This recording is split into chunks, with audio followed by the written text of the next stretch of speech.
তবে মাটি নালে রাস্তা কাটে রাস্তা বাঁধতেছে, তাহলে আমার লাভ কি? জমি আমার জমি আমার জমি আছে, আমার জমিতে মাটি কেটে বাদ করুক। মাটি ওঠানো হচ্ছে, যা বন্যার আশা মাত্রই ভয়াবহ হবে। দর্শক, হাজির হয়েছি নওগাঁর মান্দব জেলার ভারসু ইউনিয়নের রাজন্তবাটি, যেটা বিশ্ব অব দ্য বাঁধ যেটা রয়েছে, যেটা হচ্ছে চোবেড়া থেকে কুসরা পর্যন্ত যেটা পাকাকরণের জন্য রাস্তার কাজ উন্নয়ন করা হচ্ছে।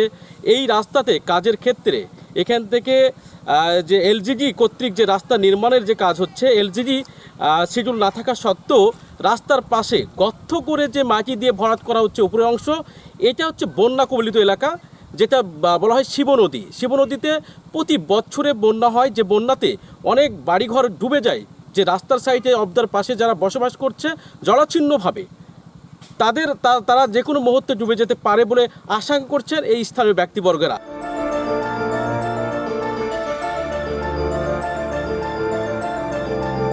যে বাঁধটা এমনভাবে করছে, মাটি বাঁধের গোড়তে কাটে নিয়ে আমাদের অসুবিধা থাকার অসুবিধা, বাঁধ বন্যাগত এলাকা জায়গা ভাঙে যাবে, কোন সময় কি হবে বিপদে আমাদের খুব অসুবিধা। কাজেই আমরা এতে মতামত নাই। আমরা চাচ্ছি দূর থেকে মাটি কাটিলে তারা কি করবে। জমি আছে দিকে, জমি আমার জমি আমার জমি আছে, আমার জমিতে মাটি কেটে বাদ করুক।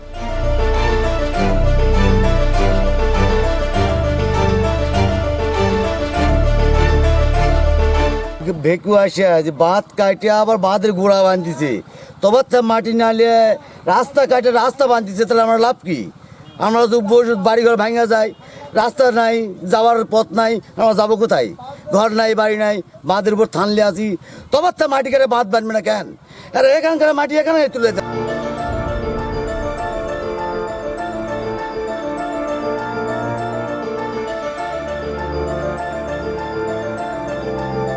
বিশ্ববাদের কাজ হচ্ছে, এই কাজের যে ভেকু মেশিন দ্বারা কাজ হচ্ছে, এই কাজটা একদম সড়কের নিকটতম জায়গায় থেকে মাটি ওঠানো হচ্ছে, যা বন্যার আশা মাত্রই ভয়াবহ হবে বলে মনে করতেছি আমরা।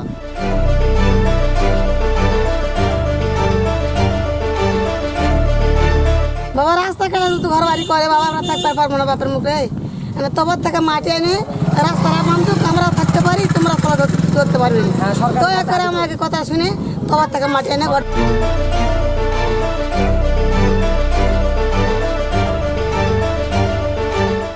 সংবাদ, ফিচার ও অনুষ্ঠানের জন্য ভিজিট করুন সংবাদ প্রকাশের ওয়েবসাইট এবং যুক্ত থাকুন ফেসবুক পেজ ও ইউটিউব চ্যানেলের সঙ্গে।